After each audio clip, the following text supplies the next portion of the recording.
Good morning, everyone. It's fantastic to see so many of you who made the effort to join us in person. And I'm delighted that so many people have also made the effort to join us online. So whether you're online or in the room, a very warm welcome to our EIDA network meeting today with a particular focus on economic abuse.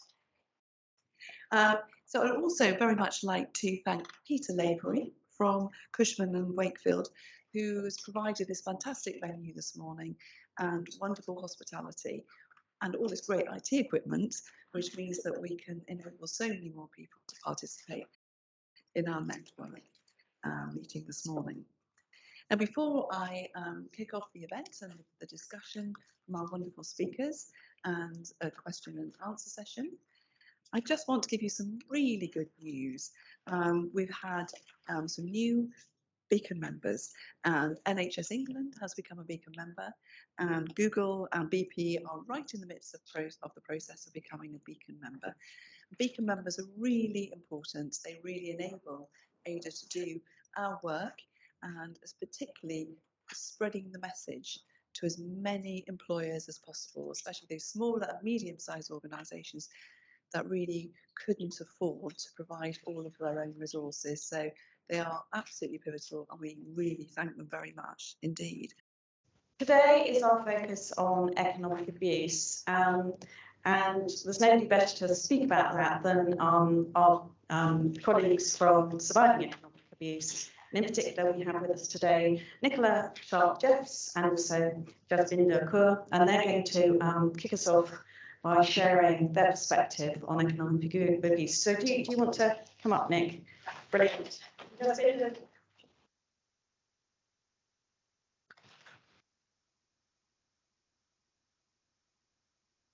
Just press on when you're ready. That one. Okay. And can you speak into the mic so that people at home can hear? Yeah, so everyone hear me okay? Wonderful. Well, thank you so much for inviting us to speak today.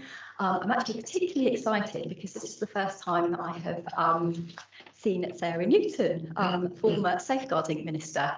And actually we have another Sarah who's now the safeguarding minister. And we've had a few safeguarding ministers in between. But it was actually Sarah who I had my very first meeting with, having set up Surviving Economic Abuse, at the same time that the then Prime Minister, Theresa May, had announced that she wanted to introduce groundbreaking legislation around domestic abuse. I just wanted to take this opportunity to publicly thank Sarah for her support.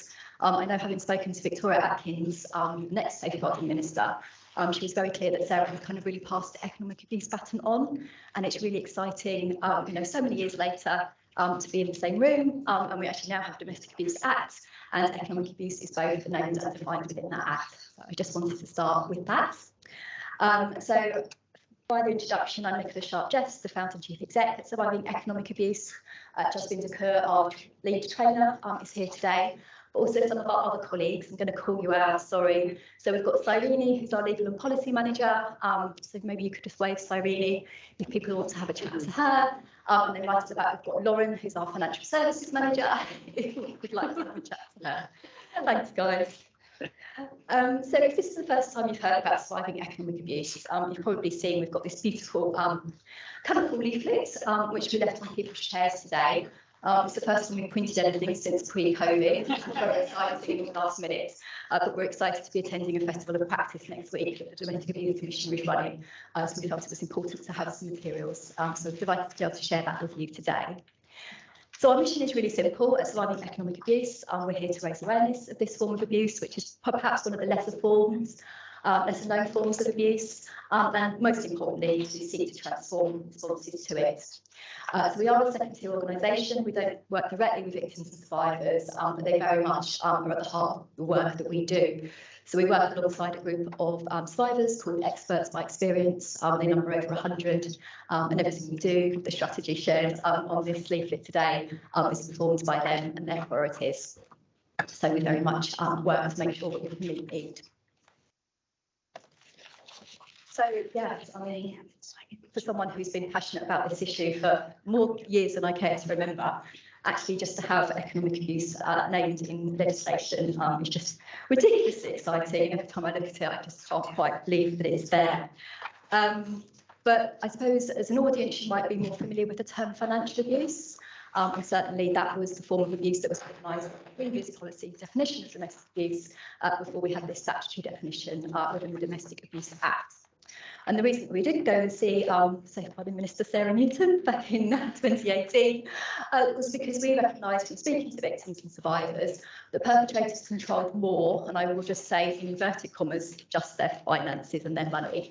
Actually, they controlled all their economic resources, be that sort of housing, transport, the basic necessities, clothes, food, technology, anything that money could buy. And it was really important to us that the new legislation named economic abuse specifically, so we recognise that broadness of victims and survivors' experiences. And you can see that really clearly within the definition here, because not only does it talk about money, but it does talk about property, it talks about goods, and it talks about services, and names things like a mobile phone or a car, and also things like heating, and as I said, items such as food or clothing. And I think that kind of recognition of utilities and heating is also kind of particularly significant, I would say, during the cost of living crisis. It really draws attention to the fact that this is a real issue with victims and survivors, because their access to heating, and certainly the cost of heating right now, will be used by perpetrators as part of the control. I came across a case last week, actually, where the perpetrator was taking the thermostat of the heating to work and controlling the temperature in the house, having also put all the utility bills in the victim survivor's name. So you can just get a sense of how devastating this form of abuse is, even if it's perhaps something that you've not thought about before. So in terms of those behaviours then that the legislation talks about, we understand those as three specific types of control. So we have restriction, we have exploitation, and we have sabotage. And again, as an audience, you might be a little bit more familiar with restriction, so someone not being able to have access to money, so perhaps not access to their bank accounts, someone who's not allowed to drive their car, someone who has to ask before they take food out of the fridge. So restriction, like financial abuse, is probably something that we're all familiar with in terms of the concept. But then we also see exploitation and sabotage. So exploitation might be things like what I call refusing to contribute. So we work with a lot of victims and survivors who are solely responsible for the running of the household. So they might be working 2 or 3 jobs, paying all the bills, paying the mortgage, paying the childcare, and the perpetrator, their partner, is also working, but they don't contribute anything at all. So the perpetrator might be going off on holiday, having a lovely time, buying designer clothes, really active social life, and the victim and survivors working really hard to make ends meet. We've spoken to so many victims and survivors, who are shopping for themselves and their children in charity shops whilst that's happening. And then what we also see in terms of exploitation, which I'm sure Anita is probably going to make reference to, is being coerced into debt as well. So as part of that kind of lifestyle that victims and survivors have to provide for the perpetrator, it might be that they have to take debt and credit out in order to create that lifestyle, I guess. They're obviously in a context where it's dangerous for them not to do so. Or the perpetrator might take out debt in their name without their knowledge. And we know a lot of victims and survivors sometimes aren't aware of that until they leave. And then that leads us into sabotage, actually, because for a lot of victims and survivors to then discover that they have thousands of pounds worth of debt means that their credit rating is sabotaged. And of course, we all know that, having perhaps left a relationship or lived alone, you really rely on lots of different sources of income. And of course, credit is one of those sources. The credit card is the thing that we reach for in the case of an emergency. So that would be one example of sabotage. Others would be things like stealing possessions, damaging possessions, so that they have to be replaced. And again, it's just a way of taking away any available income. And the Minister quite rightly said that this can lead to dependency. And again, I think as an audience, you might be familiar with the idea that if someone's economically dependent, then they might not have that kind of agency and the ability to make the decisions they want. But also, really importantly, and I think this links to the exploitation and sabotage piece, is it can create instability. So, that kind of refusing to contribute example I gave you, that's not that someone who's dependent on somebody else. That's someone who's the actions of someone else is creating an instability because their demands mean that they can't manage and control money in the way that they want to. So that can lead to exactly the same situation. If you're paying out, and you don't have £100 at short notice, you're in that same situation as someone who's not able to access their own bank account. and access £100 at short notice. And why is that important? Well, as this slide shows, those who can't access £100 at short notice are 3.5 times more likely to experience domestic abuse. That's fundamentally because the abuser knows they can't leave. And also those who experience economic abuse are 5 times more likely to experience physical violence. So when I say economic abuse is one of the lesser known forms of violence, some people think that's because it's less important, but actually we would argue that surviving economic abuse, that economic safety absolutely underpins physical safety. And it was really nice listening to the minister just now, because she actually quoted, I think it's Irene probably recognised it, yeah, she's nodding her head. She actually quoted a line we use all the time, that if you can't afford to leave, you're going to stay longer, and ultimately you're going to experience more harm as a result. So it's great to see the minister recognising that. And we also know that in the context of coercive and controlling behaviour, of which economic abuse is one form, that experiencing economic abuse in that context increases risk of both homicide and suicide as well. So really important that we address this issue. It's something that stops victims and survivors from leaving, and it also leads many of them to return. So I've already mentioned the cost of living crisis, but of course we didn't really have time to pause for breath after COVID before that kicked in. And what we're seeing is a sort of conducive context, I guess, for economic abuse that's been going on for a number of years. So certainly statistics a few years ago suggested that 1 in 6 people will experience economic abuse from a current or former partner. We know from research that's been done by EIDA recently that actually has increased to around 2 in 5 now. So we're in a context where this is more prevalent, I would say. And because of COVID, it is starting to be seen, I guess, in other places. Because certainly during COVID, going to a domestic abuse charity wasn't necessarily a safe thing to do, but actually talking to your customer vulnerability team at a bank might have been a space where you could disclose. One of the upsides, if you can talk about upsides of COVID, I think, is creating different pathways to support. And it's been fantastic to work with employers and financial services to do that. And it is really needed more than ever. Again, as this bullet shows here, Women's Aid data shows that 73% of victims are reporting that the cost of living crisis has either prevented them from leaving or has made it harder for them to do so. And Managed Vice Plus, who's our frontline partner, together we run a financial support line and a national casework system, has found that 67% of victims that they work with now are in a negative budget or have that less than £100 a month available income. And that is so worrying to us, because one of the things that has really helped in terms of advocacy when we speak to victims and survivors is that they think that they can't manage alone if they leave. And the perpetrator will have told them that they can't manage alone if they leave. And previously we were able to say, right, here's the budget, you can manage alone if you leave. With these stats, we can't do that anymore. So we're really excited to be in this space today because employers and also financial institutions are what we would call, in inverted commas, the sort of non-traditional stakeholders in terms of responding to domestic abuse. Hopefully, kind of the preamble that I've given here will indicate to you the really vital role that employers and financial institutions can play.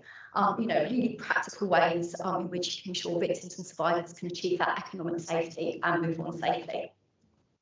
And what do I mean by economic safety? Basically, there's kind of 2 strands to that. So the first is closing down opportunities for ongoing control by the abuser via joint finances and systems. And again, it's fantastic to hear the Minister talking about the amendments to the coercive and controlling behaviour legislation, which he also pushed for as the domestic abuse bill was going through Parliament, so that those who continue to control someone post-separation can also be prosecuted for that behaviour, which is really, really important. And again, I know Anita will probably talk to how banks can do this work as well.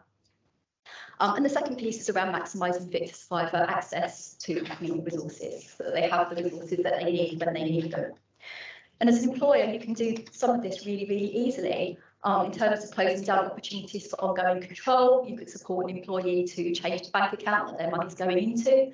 That might have previously been a joint account. In some cases, it could be the perpetrator's account. A really simple thing you could do as employers might be to go and talk to your payroll system and see if people's wages are actually going into accounts in their names. If they're not, that might be an indicator of economic abuse. And in terms of maximising victim and survivor access to economic resources, obviously you can do everything you possibly can to keep them in the workplace, to support them at a time which might be very difficult in terms of sort of working and managing the criminal justice issues or child sort of care issues. But, you know, as a supportive employer, you can make sure that they can maintain that economic safety, that stability, that independent income, which they're going to absolutely rely on moving forward. You can do things through your own employer policies. So as part of your domestic abuse policies, you can really look at economic safety. Could you offer free hotel accommodation to anybody who might need it, who might be needing to flee, but doesn't have that £100 for a hotel room and can't get into a refuge? As an employer, could you give them safe accommodation until they can get themselves sorted out? Could you give them paid leave so that they don't have to take their annual leave entitlement in order to go and do some of those practical things? Could you give them a grant of a couple of £1,000s that they don't have to pay back, but which could make a huge difference?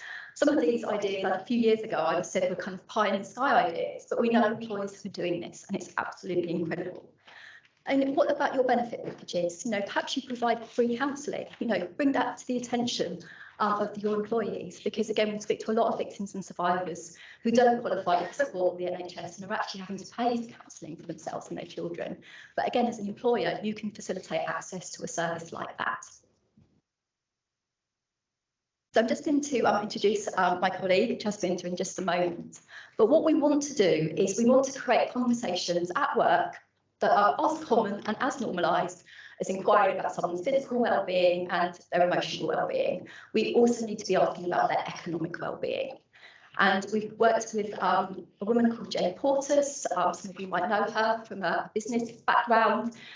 She did something called Ensuring Women's Futures, and she looked at particular moments that matter. So different moments of people's life trajectory, which actually, when you look at economic abuse and some of the research, you can see those are particular moments as well where someone might be particularly at risk of experiencing domestic and economic abuse.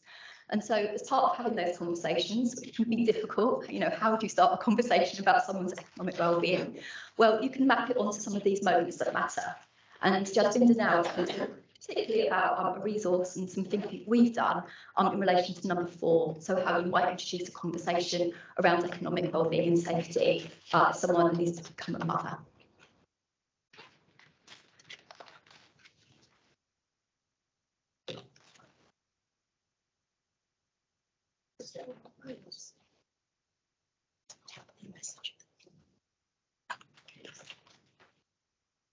Just going to move the back.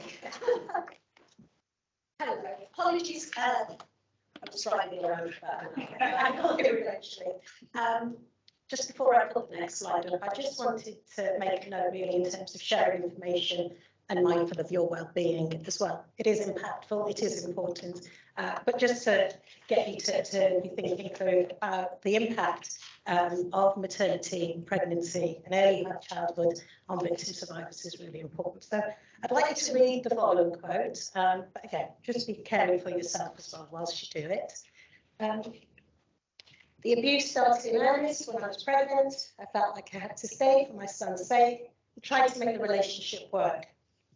Because I changed to working part-time and couldn't trust him to look after our son, we had no money to borrow to buy basics for my son. When you take a moment, maybe with the person sat next to you, or just yourself, you know, as an employer, this was happening to one of your employees. What are your kind of immediate feelings and responses to that? And I just want you to kind of hang on to those thoughts that you have, or maybe you want to remember to chat to somebody next to you as well.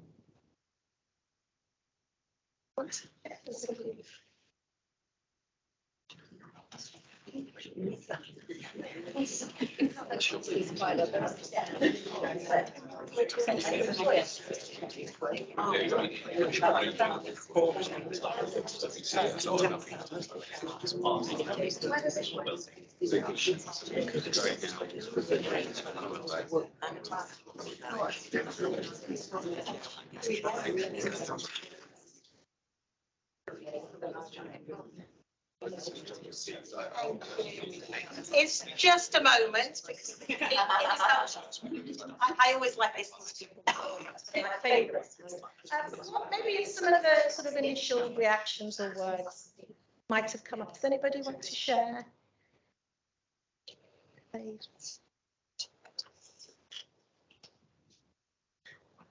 Well, we were wondering how as an employee you would even know. Yeah. Absolutely. So much here demonstrated by the victim survivor, managing the abuse, constantly trying to do things. And that's something that's really important. How would we know it's happening? So when we're creating resources at those specific moments in somebody's life, we recognise maternity, there's an increased dependency emotionally, physically, financially, and that context that perpetrators will exploit. We've seen an increase in domestic abuse around that time in pregnancy as well. The perpetrator is no longer the centre of the victim survivor's world. It becomes a challenge to that. There's more engagement with other services and providers. You kind of sometimes feel like you're public property when you're pregnant. And so, again, it's that additional access. And so sometimes the isolation that a perpetrator has previously maybe not required, maybe that's the kind of tactic that they're going to be increasing. So recognising that there is a particular context where a domestic abuse will increase, and also then the tactics around economic abuse because of changing to your working patterns, you become more isolated from your colleagues, and maybe the where you work, where you live, all of that is going to change. So what we want employers to do, using our resource on maternity and also accessing our training, is to have conversations about the signs. Are we creating environments? Are we recognising our staff? I often think of the workforce that you don't see. Who's cleaning your offices at 4 o'clock in the morning? Who are the shift workers? Who are the night shift people? Because often when we think about employment, are we really thinking through about the whole workforce, and particularly those on the lowest income, often with the worst terms and conditions as well, or the people who are doing 2 or 3 jobs. What's your knowledge around single parents? Something like 83% of single parents are women. Again, do we know who's getting access to their tax credits, who's getting access to child maintenance? So your general understanding of your workforce is really key, and then starting to recognise some of those indicators. Recognising maybe some of the impacts. Why is somebody having to work 3 jobs? Why is somebody not able to access training? Why is somebody who's suddenly leaving a job that they loved? So again, recognising some of the impacts that they're having. How do you support somebody? And with maternity, there are some really powerful and key opportunities where you can have conversations with an employee, because again, you're doing lots of planning, you're doing lots of talking. Perhaps you wouldn't have spoken to anybody on a one-to-one basis before. That's the opportunity to do so. So then thinking through about how can we start to embed long-term economic safety for this individual. Again, some of the situations, can they keep their phone and their laptop whilst they're on maternity leave? Are we really investing in keeping in touch days? Again, what will happen is that alongside a victim survivor, you can start thinking through about those opportunities. You can present to them the resources you have available, and then they can start choosing what they need. But anticipating perhaps an escalation in some of the abusive tactics that are going to be used, and then thinking through about how you can support and safeguard long term. So we'll be around for the rest of the session as well, so any other questions, anybody that's interested, we'll share links with the resources, also our training. So, thank you.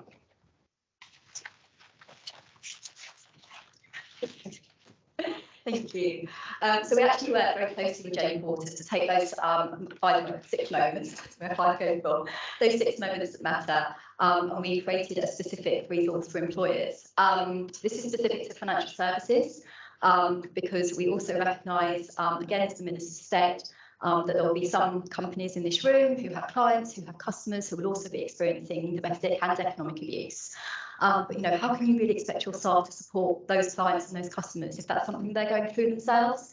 So it's a really important thing about making sure that you look after your own people first, before you might think about what the response to clients and customers might look like too. So we're really excited that Anita from Lloyds Banking Group is here today, one of our closest partners, and they do this really well. And I think she's going to have this opportunity next to share how she does do that.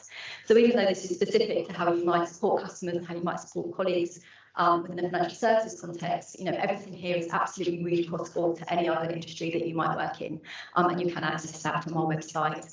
So those are the details there. We can provide the specific resources, the maternity resources that Jacinda was talking about. But certainly if you go onto our website, it's very clear. If you need help, you click on one side. If you're supporting someone else, you click on another. And as an employer, you can access those resources for free. So thank you very much for having us.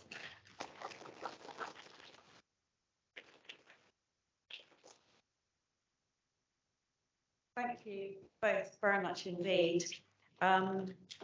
Next up, Anita. We didn't know when we invited Anita to speak, so it's just completely serendipitous about how closely they work together with surviving economic abuse. So it works very, very well. But Anita from Lloyds Banking Group, one of our big members, absolutely delighted to have you here to talk a little bit about what you're doing internally and also with clients. I'll move on. I will speak into this. So, good morning. Thank you very much for having me. I am, as it's been trailed, Anita Barnwell. I work in the Lloyds Banking Group. I've done it for a very long time. And I lead on developing treatments for customers who are victims, survivors of economic and domestic abuse. But today, I'm not just going to talk about customers, I'm also going to talk about what we do for colleagues, because a lot of you are obviously employers in the room. Move the slide. There we go. So our approach to all of this is really embedded in our strategies of inclusion as well as health and well-being.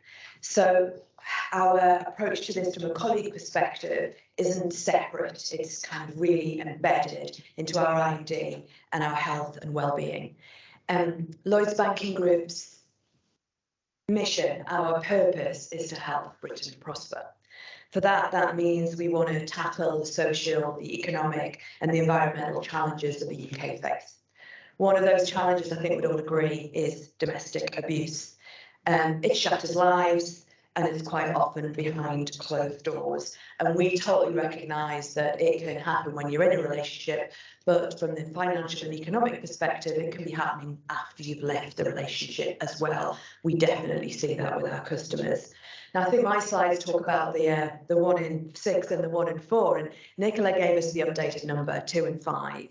So we have 30 million customers at Lloyds Banking Group, and we have 65,000 colleagues. So those numbers tell us at any one time, a number of our colleagues will be suffering this, and a lot of our customers are probably going through it. We know we are not experts, we are a beacon, but we are not experts. And I think it's already been slightly alluded to that we work with surviving economic abuse. We also work with Safer Lives and Tender. We know we're not the experts. We're very fortunate. We have a Lloyds Bank Foundation, and they in 2022 worked with 120 domestic and financial abuse charities. So I hope we actively try, and I hope we succeed at really listening to the experts, at really hearing the voices of the people who are victims and survivors. We bring our expertise, but we are really out there listening to the expertise and the lived experiences of others. So what do we actually do for colleagues? That's probably what you're asking me.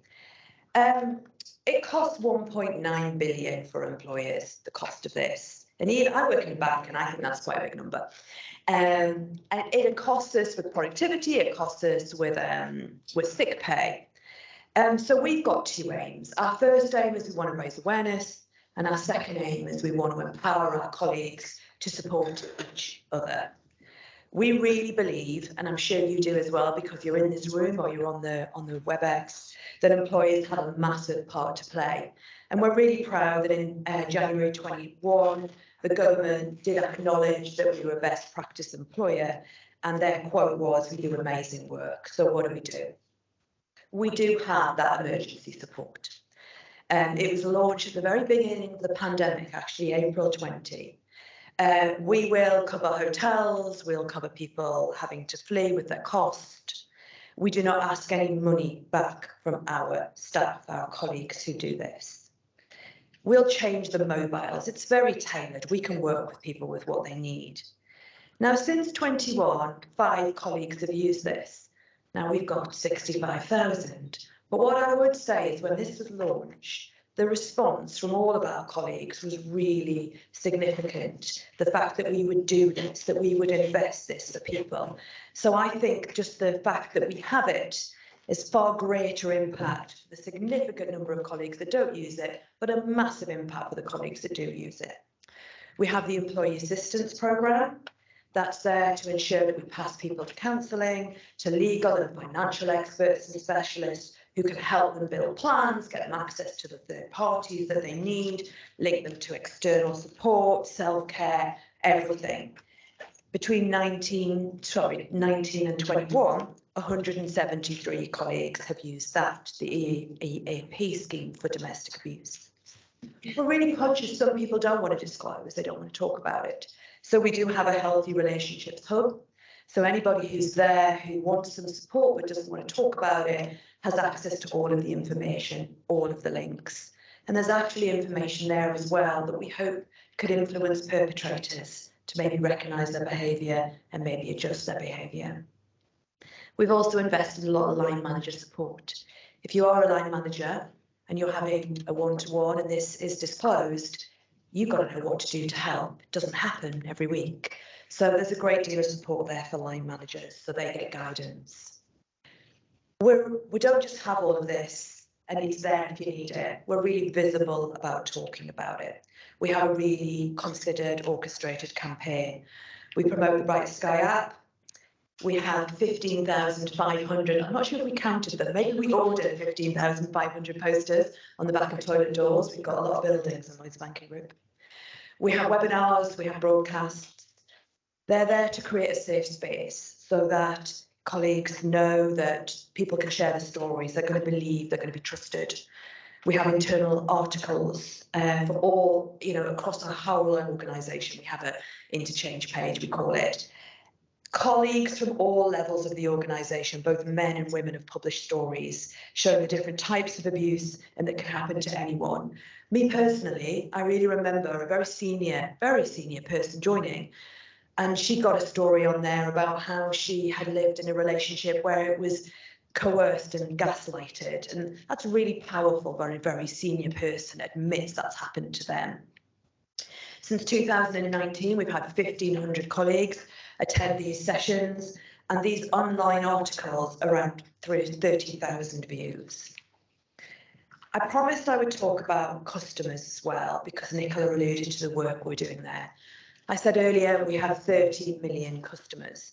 We play a major key role in tackling financial and economic abuse, offering victims and survivors a way of regaining control of their bank accounts, their finances. Honestly, I could talk for half an hour on this, but I will keep it to 5 minutes because nodding at me. We have a specialist support team. I'm so proud of this team. They are a very small but beautifully formed group of colleagues who A, love what they're doing, B, feel like they make a massive difference, and C, are really highly trained and really expert. And I'll come on to how we've done that. Since 2019, they've dealt with 4,000 victim survivors. So it's about 1,000 people a year they help. We can do a lot to help. We can open new accounts. We know that some people might have fled and mightn't have their normal bank ID and verification documents. So we can flex on those. We can flex on having an address, so we can have a PO box address. We can secure passwords. We can change logins and make sure the perpetrator no longer has the logins.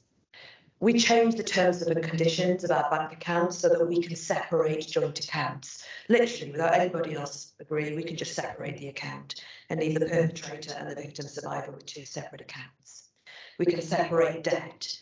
We can open bank accounts so that the geographical sort code is completely distant to where the person is actually living. So we can do a lot. So if you've got staff who are needing help, get them to speak to their banks, because there's things we can do to help unravel their finances. We created an exceptional circumstances panel in May 20. That panel partly has the remit for the coerced debt. We understand the harm that coerced debt causes. So this panel is made up of very senior colleagues who also are thrilled, that's not an underestimation, to be part of this work. And they look at these cases and they make decisions to help customers who are facing coerced debts. We're working with SEA on the economic abuse evidence form, because we're very conscious that victim survivors have to go around and tell repeated financial services company about the abuse they have suffered, and that re-traumatises people. So we're working with them on that pilot to see if we can get that to work to minimise that need to repeat. That's in partnership with MAP as well. If any of you bank with the group, that's Lloyds, Halifax and Bank of Scotland, just to get a plug in. If you get an ATM receipt, if you look on the back, you will see that we point customers to support who are being domestically abused. That's on the back of all of our ATM receipts. Every colleague in the bank can make confidential notes about customers, so that if a customer rings a different department, and we're a very big group with lots of services, they know that that customer might A, need a little bit more protection, are we checking that everything's okay, and B, may need a little bit more support. We're leaning into things like mortgages. If you're in a joint mortgage and you want to switch to a better rate, say you're on a standard rate and you want to get to a fixed rate, as Nicola alluded to, the perpetrator might refuse to sign the paperwork, so you're having to pay more. We're leaning in on that, so we can use, court documents, to seal court documents, so that we can just do it without the other person's signature. There's more to do in this space, and we need to lobby a little bit with the government, etc., to try and do a little bit more, because we get a little bit hogtied with the legalities, but where we can, we make a difference. I said I'd come back to why our special support team is so great. One of the reasons is because we've worked so closely with SEA. One of their team has been embedded in our world, and what they've done is they've trained our specialist team. They offer training courses regularly, which frontline colleagues get to come to, so they can really explore what this means. They sit with us on that panel. They've informed us, they've educated us, they've challenged us, they've given us so much so that we could really have credibility to move into this space. And I think I've talked a lot about what we do, but I don't think we're through. So what next? We're not standing still. You can't stand still, to be honest. We continue our work with UK Finance. I am the Lloyds Banking Group rep on that, to influence the industry. We have imminently going live the fact that customers can digitally disclose. At the moment, you have to disclose to a colleague either face-to-face or on the telephone. So we're building it so that you can disclose digitally and get access to the special support team. We're exploring with the payments industry what we do about abusive string messages, if any of you know about those, how we work across the industry to minimise that from happening. I've talked about the economic abuse evidence form. But we want to go further, and it's very early days. But at the moment, we feel like we address the impacts of financial abuse, slightly sweep up the broken glass when it's happened. So we're starting to think about what we can do to prevent it. How can we use our data to maybe stop it and maybe start preventing it? But that's very early days. But what I'm trying to explain is we've done a lot, but we're not standing still, and we're really keen to keep going. So really happy afterwards, take any questions about how we've done these things. But for you as employers, do encourage anybody who does disclose to speak to their bank. We don't necessarily have it on big billboards or on our first pages on the web page, but there's a lot we can do, and there's a lot we can do to tailor to support people who are victim survivors. That's all I wanted to cover today, so thank you.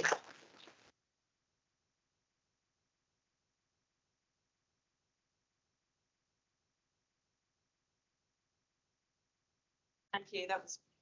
Can you hear me? Yes. Thank you. That was really brilliant to hear everything that you're doing. So next up, we're going to hear from two of our ambassadors, EIDA Ambassadors. So I'm going to be joined by Charlotte and Shital. If we'd like to come and try and perch ourselves here. As everybody has said so far, what is really critical is to have the voice of people who've experienced economic abuse and domestic abuse right at the heart of everything that we're doing in order to support them as employers, as financial, as banks and so forth. So we thought today we'd have a little fireside chat and talk to both Charlotte and Shital.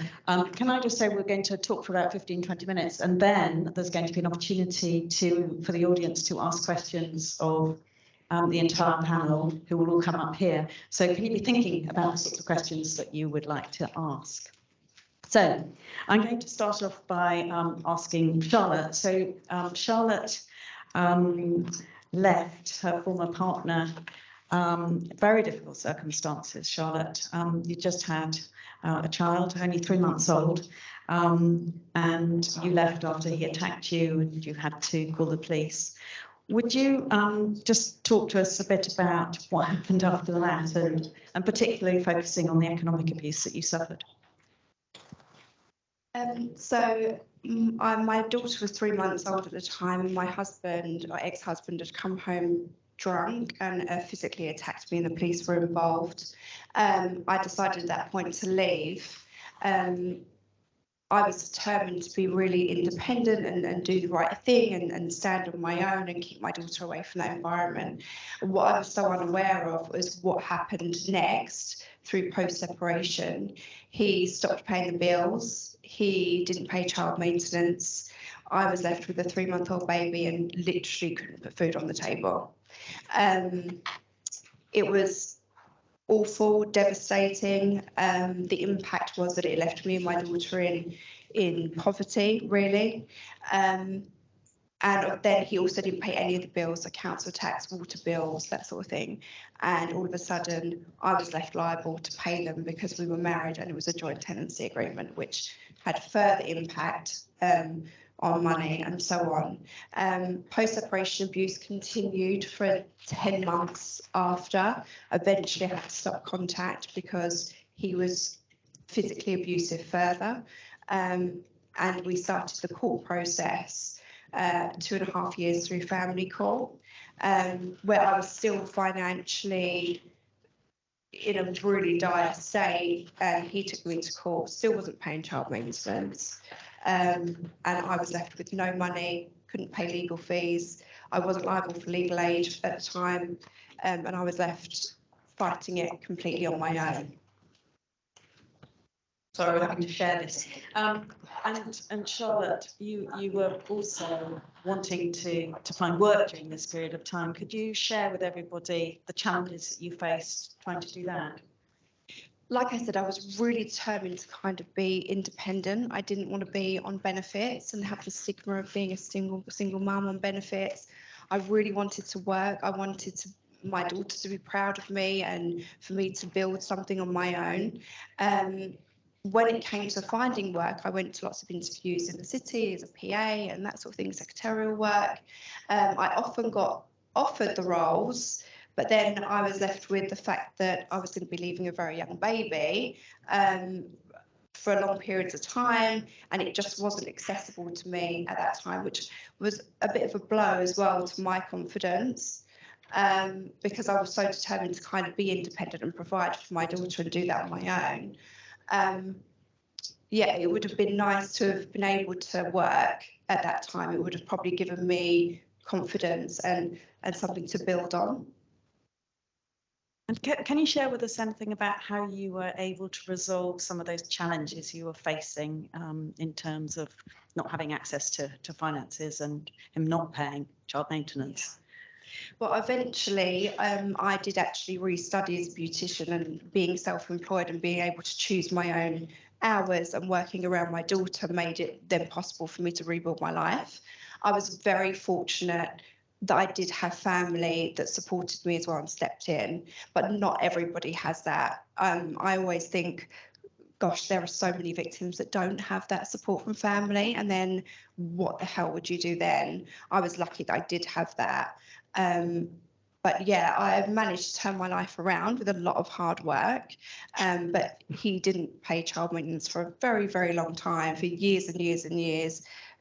So it was solely on me to provide for my daughter. Thank you. So I'm going to turn to Shital now. So Shital, you were suffering economic abuse during your relationship. Would you like to tell us a little bit about that? My situation's a little bit different to Charlotte's in that, a little bit, yeah, came in the back, very kind of insidious, as a professional, somebody who was told by the family court that you don't look like a victim. So I posed a question today, actually, what does a victim look like? What does a perpetrator look like? For me, domestic abuse is so multifaceted, and it isn't just about any one form of abuse. You could have, honour-based violence, you have economic, financial, stalking, harassment, non-fatal strangulation. A lot of the work that I do now is I train police nationally. So I'm an associate trainer for Safe Lives. And part and parcel of that is I talk about economic abuse and what that might look like for somebody that looks like me. So for me, economic abuse isn't just about something that's tangible. It could be something that's not tangible. So if we think about necessities, and we think of things like Wi-Fi, can you survive in your home dynamic, your work dynamic, with the cost of living crisis and the lockdown? What if you didn't have access to Wi-Fi and things like that? So it was kind of very different.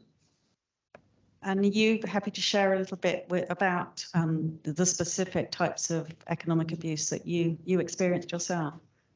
So there's things like you could be a car not being in your name, or you paid solely for a car and then you realise that actually I don't have the V5, the V5's not in my name. Your car insurance is cancelled when you're driving down the A1, and if you're stopped by a police officer, then what are the implications and the ramifications of things like that? Not having access to a BT phone line, which means, for example, you might not be able to have a new line installed, etc. Not having a bank card when you get to work, and if you're commuting from wherever you live into a different city, you go to pay for lunch and you realise, or just even, for example, if it's London, I can't tap in or tap out. And at that time, there was no Apple Pay for me because it was a very, very long time ago. So it's those finite things that you just wouldn't think. And I think from a cultural perspective as well, what about jewellery that was given to you? So not in terms of a dowry, but generally gifts that, of gold that were given to you when you were married, but to have those kind of taken, sentimental things. Yeah. Thank you very much. It's not easy to share some of this. Can we turn a little bit to employers? It would be really great to get both of your views about how employers can help in a really practical way. Charlotte, let's carry on with you. Sorry. So I was in my situation, like I said, it was a very long time ago. I was very fortunate that the employer that I had at the time was very, very supportive. So I was a project manager. I'd been there for a very long time and I managed a team. I didn't disclose to my employer immediately what was going on in my personal life. And it was almost like you become two people. You're this person that experiences what they experience within the home dynamic, and then you're going to work as a professional. It's almost like you wear, and it's very familiar with lots of victims and survivors, that they almost have a mask on, because that might be the only place where you have the capacity to make a choice and a decision that's informed, because fundamentally domestic abuse is about rules and regulations, power and control. You don't have the capacity to do that. So when I did finally disclose, I would say fortunate and privileged in a situation where I was able to keep my mobile phone. I was able to have a laptop. I had a separate email account. I was given a mobile phone with a year's contract and said, actually keep your iPad, keep your mobile phone. I then had a device that my child could use as well.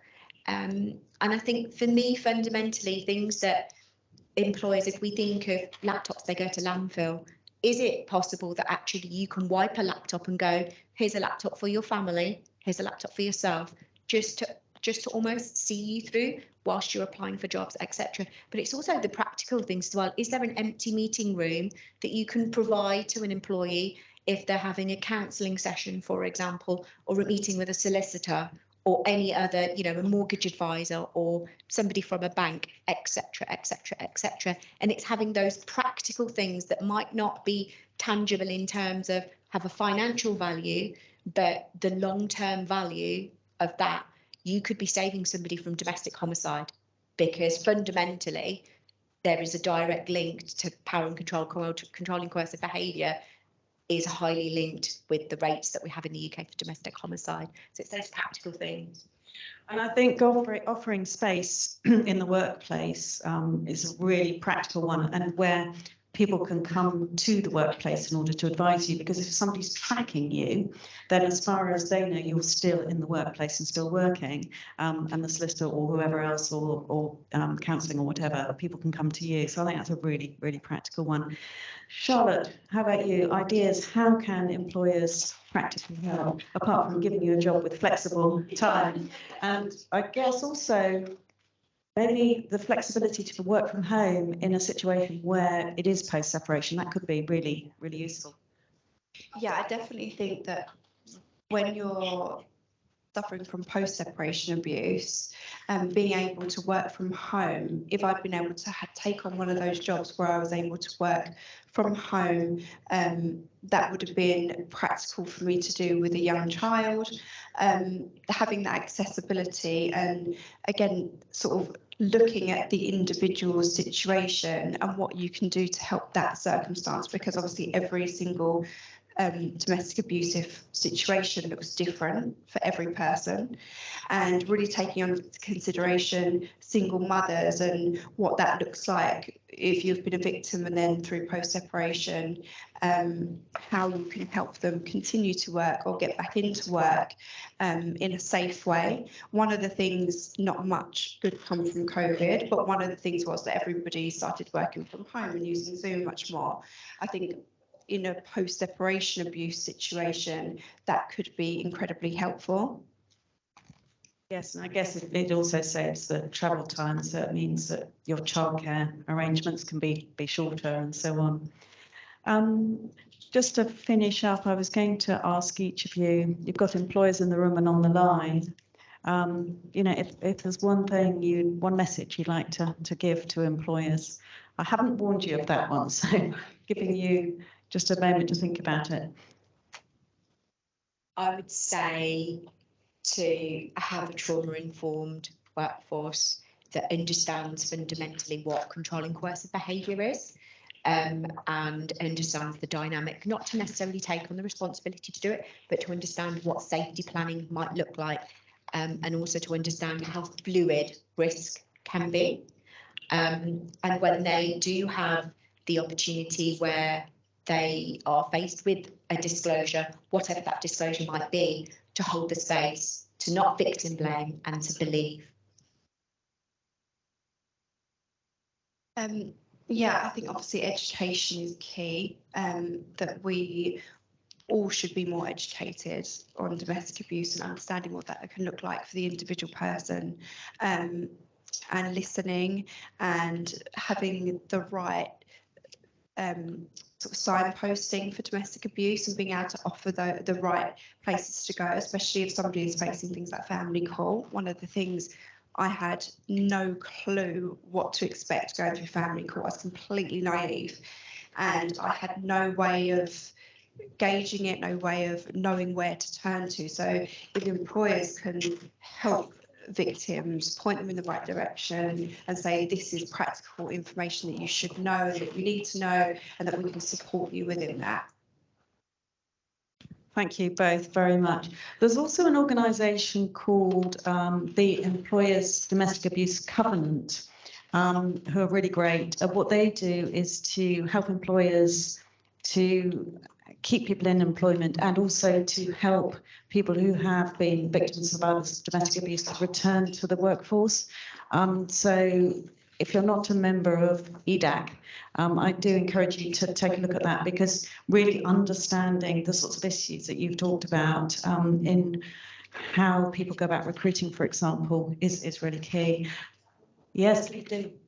Could I just say also, if you are aware and you've had a disclosure, victims don't just leave. They safety plan. They will bank information that they are given from other professionals and employers. They will only leave when they have enough knowledge and capacity and resources to actually take an informed step to do that. And if it could take a year, it takes a year. If it takes 5 years, it takes 5 years. On average, victims will attempt to leave anywhere up to 30 times without it actually being successful. because they know their aggressor and their perpetrator better than any other professional that's out there. So if you do have a disclosure as an employer, hold the space, give them the grace, and actually offer them, is there something in terms of internal training you can offer them?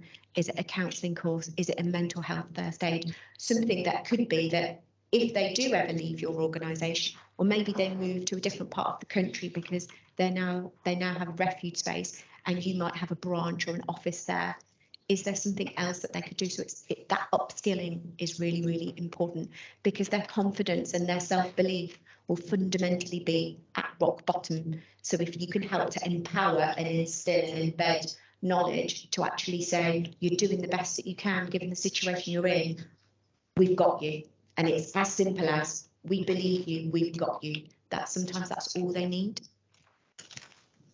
Brilliant. I can't thank both of you enough. Big round of applause.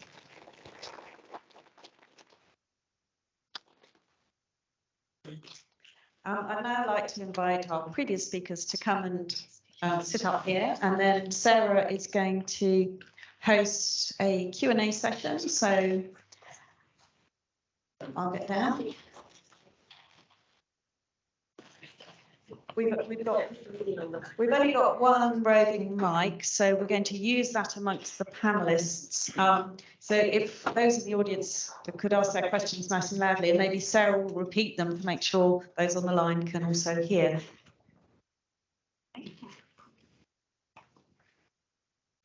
Great, Saz, thank you very much indeed. So do we have our first questions? Great, because we can have a, thank you very much. Hi, everyone. My name is Marlise Estella. I'm with BP. I wanted to start out by saying how informative, how helpful this conversation is. And I think I was initially grabbed just hearing the story of the person whose abuser took the thermostat away. Why don't you come up the front? I wanted to say I was initially grabbed by hearing the story of the abuser that took the thermostat away and took it to work. I never imagined that someone could even think of doing something like that. And I immediately felt afraid. So I can only imagine what that individual must have felt. So it really draws our attention to how much people are suffering. And I am really convicted to know that we need to be doing more to help. From the large employer perspective, I will say that we often have lots of programs in place that aren't really connected. And this conversation helps us to know how we can take even existing things that we have and bridge them to make them really impactful. One question I had was, you mentioned that flexibility is important. Are there ever situations where you need to get someone out of the home? Maybe the abuser is at home all the time. And what kinds of suggestions or experiences have you had in being able to be extracted during the day? Right, so maybe I can pass over to Louise, actually, another employer. Kick off the answer. Thank you. I'm actually going to switch the answer a little bit to a customer example, because we've definitely had situations where we know the victim survivor has told us there's a problem, and then they come in with the perpetrator and then have to do what the perpetrator says. And our poor frontline colleagues are, what do I do? So I'd first of all say it's really hard, and you've just got to really plan each case separately. You've got to put the safety of the victim survivor at the absolute top. You know, that is the sacrosanct piece. We've done all kinds of things, such as put the meeting with the colleague on the floor and then pretended all the other meeting rooms had somebody in by putting a member of staff in, to kind of isolate the perpetrator from the victim survivor. We've had things on hand to offer the support. I think it really is a case that you just have to tailor to what's happening in front of you. And I'm really thoughtful about what you said, is sometimes the person is just not ready to move. And I don't know whether actually I should pass. I think I do that. Yeah. I would just say, just building on what you had said, so if we take an example where you may have a couple that walk together into a branch. Let's take a bank, for example, or you know, a building society. They've walked in, they're holding hands. Body language is something really key to look out for. Are there signs where there's a little bit of hand crushing, etc., etc.? And if we think to the next level, where one party may be wanting to pay a large sum of cash into a bank account, is there a process to fill in? Is there a form to fill in? If they're filling that in, again, are both parties in the room? Because both, if it's a joint account, so therefore there isn't a situation where you might separate them. Is it a child's account? Are they paying a large sum of money into a child's account? Who's filling in the paperwork? Who's answering the question? Or who's answering the question for both parties? And also, again, body language. Can you see everybody's hands? If there's a table in between, has somebody got their hand on the other person's leg, squeezing it? So that the answer that comes out is the answer that they've almost been conditioned to say. So it's, I would make a suggestion of just being very much so aware, aware of process of crime, aware of tax evasion, VAT evasion in those instances. And if it is a large sum of money, where has the money come from? Let's ask some deeper questions. And if you can separate the parties, ask individually as well. Maybe that could be part and parcel of a policy, I don't know. Can I just add from an employer's point of view, not so much data, but another role that I have. I think your question about is really personal because of hybrid working, with so many people working from home and employers generally saying this is a really good thing to offer this flexibility that we've heard is such a positive thing. But I completely agree with you that I think the premise of your question, yes, wherever possible, employers should provide an opportunity for people to work out of the home, because if they are at home with their perpetrator all the time, it's really unsafe for them, and actually enabling them to get into a place of work really can make such a difference. I remember in my own organisation, right in lockdown, it was possible for employers in certain circumstances with the right protections to enable people to come into office. And even in our call centre, which would be a huge room, there was one person who came in and she said to me, it saved my life. And we enabled that to happen. So I think your question is really important, particularly in the new world of work we've got of hybrid working. So thank you for that question. Hi, for the Lloyd's lady. So in a situation where there is domestic abuse and there's a financial abuse situation, the kids' situation comes into play as well. So when my daughter was born, it was the child trust fund that called the ground set up. The abuser took it. He's got control over it. I or my child have got control over it. He took child benefit into his account. I was lucky that the post office allowed me to get a bank account on my own, so the child trust, the child benefit went in there. We're in a situation where the school fees are an issue, that he does these school fees, but he does it occasionally and things go on there. Is there any way that, you know, now, this was then, my kids are a bit older now, but now the situation has changed so that there is a way for the victim survivor to actually say, actually, do you know what, even though he's taken control, I can then get control of it. Is that sort of technical, financial, regulatory thing going through? Have you thought about it in any way? Can I pause before you answer for the people who are listening to us online? So that was a question. Thank you very much for your question. It was really around a perpetrator using financial control in relation to children. So school fees, any costs related to children, and have things moved on? Because the person asking the question was reflecting on an experience some time ago. Have things moved on to create some protections for people who are staying in that relationship where the children are, but preventing that type of abuse?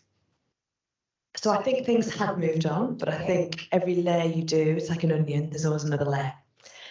So I would say anybody in that situation, you should tell your financial services provider that there's a conflict there. so that they know to block the money. Right? And we can block money, which means nobody can take it out unless everybody agrees. So that's the first and most important thing.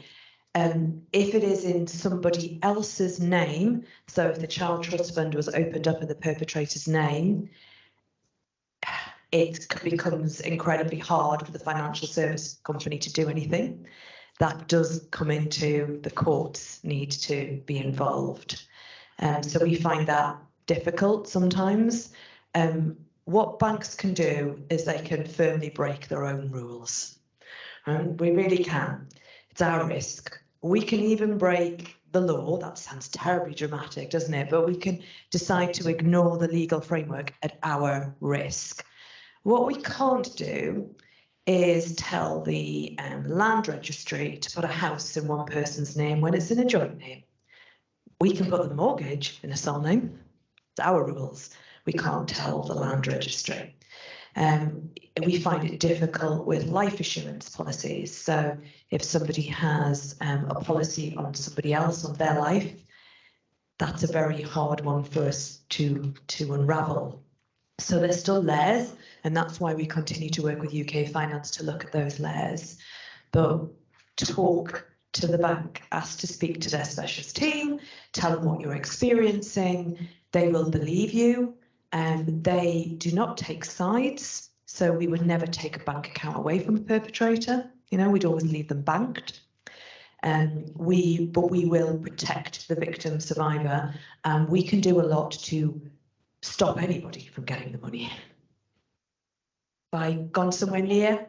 That's pretty good to know that things have moved on in that very positive vein, so it's good to know. Can I just add to that? When we train domestic abuse professionals, those tactics of control, where the child benefit isn't going into the victim survivor's account, particularly with migrant women, often they can't prove that these are their children because the perpetrator's taking the tax credit, taking the child benefit, having all the ID information. So where we've moved on is that when we're supporting professionals, they can start anticipating some of those tactics and then safeguarding around those as well, so that where it is harder dealing it with a bank account, making sure she has a bank account as soon as possible, making sure she has access to rights and entitlements. All of that is again, some of the work that we can do to prevent and minimise harm. Thank you. So any further questions? Great.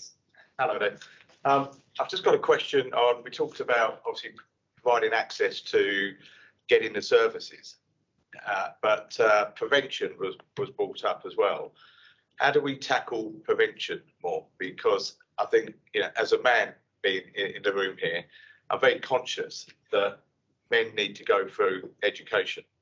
I started my company in Abbey 3 years ago because I saw my daughters growing up into a world full of harmful and unacceptable behaviour, and I wanted to prevent them to be victims, the same as everybody else in this room wants to prevent things happening. And me as an individual over the last 3 years, I've gone through a huge education. I learn every time I come to events like this, for example, in there.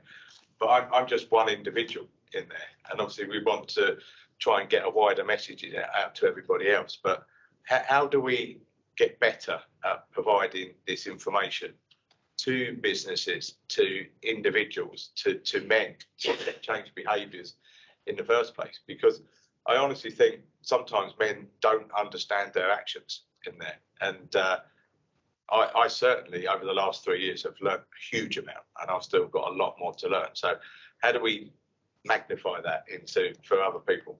Great, thank you. Just for the benefit of everyone online, so this was a question really about what more we can do to prevent this abuse from happening in the first place, and in particular relationship with the view that men are perpetrators, what more we can do to educate men. I would remind us all, though, that actually women can be perpetrators too, and men can be victims as well. So let's not lose sight of that as well. But thank you very much for your question.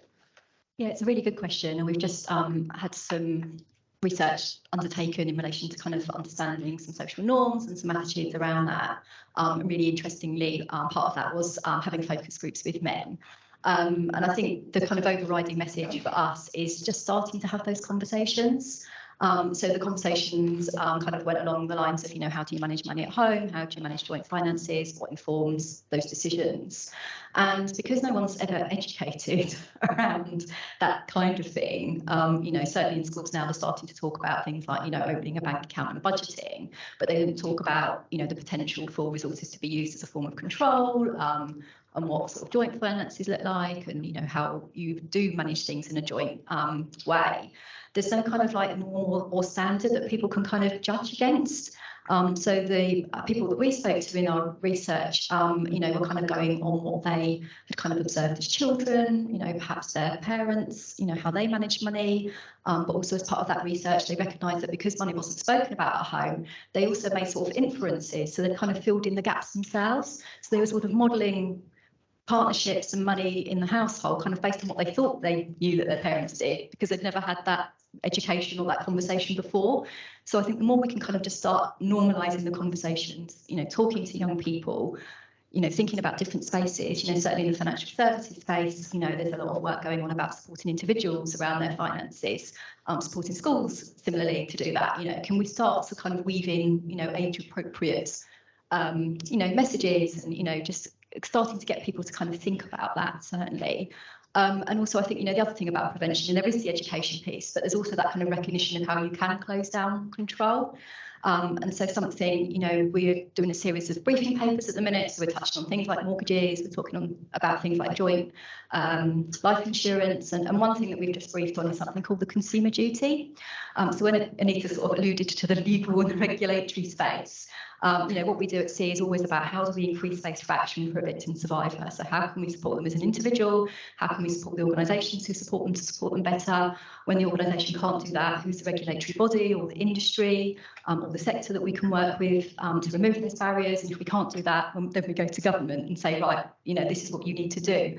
So the consumer duty is fantastic because it does put a duty on financial services certainly now to start thinking about unforeseeable harm. So actually when they come to design a product, you know, think about these things when you come to do the design, because as Anita said, at the minute, you know, it's a little bit like clearing up the glass after it's smashed. You know, we want to create, you know, systems where we can actually stop, you know, perpetrators using these systems and these products in the first place. So there's just so many different ways we can do this. And I think the more we just start having conversations about it and recognising it, you know, it just makes a huge difference. Great. Do you want to pass on the mic? Thank you very much. Anybody else want to contribute to the answer to that question? I mean, Mark and I have had kind of conversations outside of this dynamic, and I would say education is key. Part and parcel of the work that he's doing with some of the apps that he's worked on, etc., is around that education going into schools. So I deliver healthy relationship education in schools as well. Part and parcel of that conversation shouldn't just be what a healthy relationship looks like. Actually, what's a healthy relationship for a child, for themselves? And actually, it's about that empowerment. Fundamentally, that education at that level from primary school. What does money look like? What does £5 look like in comparison to a pound coin? What's the value of that? What can I buy with that? And therefore have an understanding of what is it that I will need for the future. So I think education, I think, is key.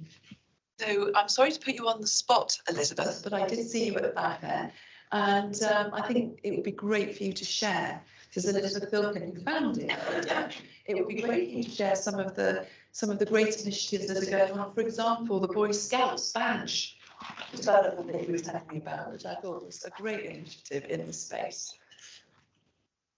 Thank you, Sarah. Lovely to be here and to hear what's happening on the financial services and financial abuse side. It's very good news, and obviously it impacts everything to do with domestic abuse.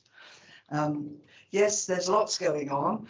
For employers that don't know, many employers have got all their staff to download the Bright Sky app, because that provides a pathway for people who want to help people who are facing domestic abuse and it provides a pathway for anybody who thinks they may be facing it or are facing it. And so that's something that every employer can do, which obviously helps inform their staff and indeed their customers if they encourage their customers to use it. But what is good news is that there's not only these good things happening on the financial abuse side, there are all sorts of people all over the country doing imaginative things.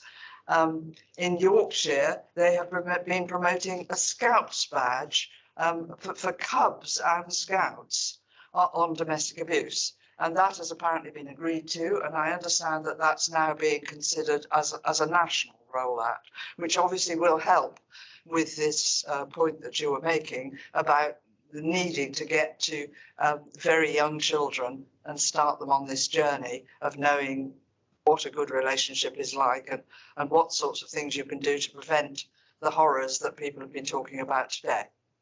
Thank you very much, Elizabeth. Has anybody got, oh good, I see a question over here. Aisha, if you wouldn't mind bringing the mic over. That's great. I'm Freya Potter from Safe Lives, and I just wanted to ask a question about the opportunity for enhanced kind of packages of support that some organisations are able to offer. So, like you mentioned, emergency grants, help with emergency accommodation.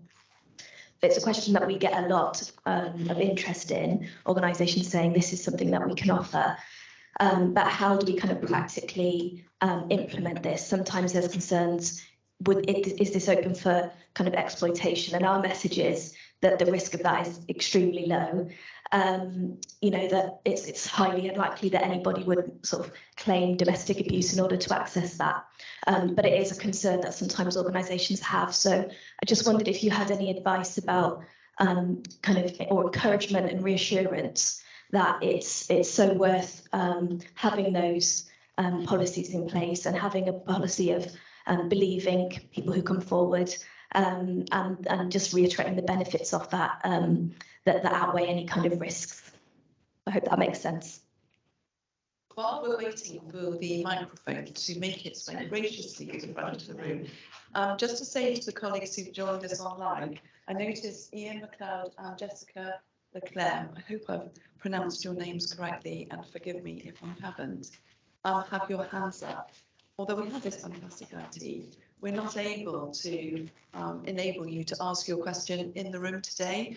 So please email us and we will enable you to have a really good and full response. So apologies to the people who got their hands up, but please do that and we'll make sure that we do respond to your questions. And anybody else who's joined us online who would like to ask the question, just email them in. So thank you, and over to the panel.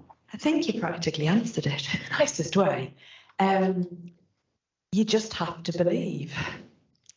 Remember what I said, 65,000 staff, 5 people have actually spent a lot, a sum of money. That's a drop, isn't it? We felt the same with customers when we had to start making decisions that were off our normal playbook. And that's where SCA was so helpful and powerful, because they just said, you've got to believe people. People don't lie about this.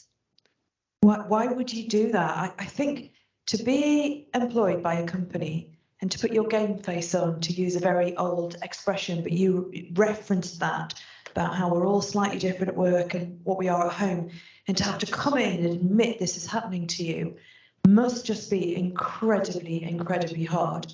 So, to meet that with belief and then meet that with support, it just feels like a human instinct, right thing to do.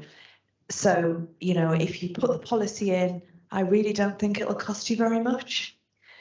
And you know what? You can always take it away again, can't you? If you try and it doesn't work, but you won't. So I think you almost answered it. You've just got to believe, and you've just got to go, really, how many people will draw this down? Of course. Often when we're working with people, they talk about the emotional support that was so much more important. And it's not always about money. Being flexible when you're thinking about options, when you're thinking about resources, It doesn't cost you any more to have safe, comfortable spaces for people. So just think broadly, money's just a very small part of the solutions that you can offer your employees. Yes, I think this is our final question. I'm getting the nod. Yes, if you'd like to ask your question, this will have to be the final one. However, there will still be drinks around, so do please feel, you can stay and network a bit. Thank you. I haven't actually got a question. I just wanted to add on a little bit. So in fact, Balfour Beatty and obviously who I work for and TSB had a meeting this week, and we're talking about, how do we get to a position where our influences in the business, our CEOs, our board are actually not going to ever ask us the question, what about the people that are going to abuse this, fund or whatever particular thing that we're talking about. The percentage is so low. Let's not worry about that. Victims and survivors are coming forward because, in a society we are able, with the amazing ambassadors we have here and some incredible employers that are doing immense things in this space. Like, let's not worry ourselves on the small percentage, but actually, if they do, there is a separate policy for that, right? Already there, already there waiting. Thank you very much for making that contribution. That's fantastic. Thank you very much indeed. So brilliant. Do stay there. Thank you very much, everybody. I would also say, so before I took on this role at EIDA, I was a business leader at a major law firm, Hogan Lovells, and I would simply say that, as you've also said, the cost of domestic abuse in terms of the financial cost, in terms of lost productivity, sick pay, everything else is massive. Just think, how can somebody possibly be performing well at work, or indeed performing at work at all, if they're dealing with the sorts of things we've been talking about today? So putting these supports in place is a drop in the ocean. And I guarantee that the productivity and the profitability of the business, if you need a business case, will shoot up. I mean, it's that simple. So, you can do a massive calculation on one side if you intervene and provide this support. You can also do a calculation on the other side of somebody who gets into performance review, possibly losing their job, then bringing a claim. I mean, you can just work your way through it. So believe and provide the support. You will be repaid in spades, she says. So just a massive thank you to all of you. That's been super useful, really practical help, which is what we try to provide to employers. I can't thank you all enough for sharing. Thank you very much to everyone in the room. Please do stay and talk to each other. There's more tea, coffee, biscuits. Thank you to everybody who's joined us on the line. And we have further events coming on later in the year. For our next event, we're going to do something a little bit different. We are going to show a film, which will help people to understand what coercive control is like. So that will be a different sort of event. That will be in June, and then we'll have another event in September. And I'd just like to put on people's radar screen that we are working our way towards a conference, which we will plan to have next spring. So you'll get details of all of that. So with that, thank you everybody very much, and see you next time.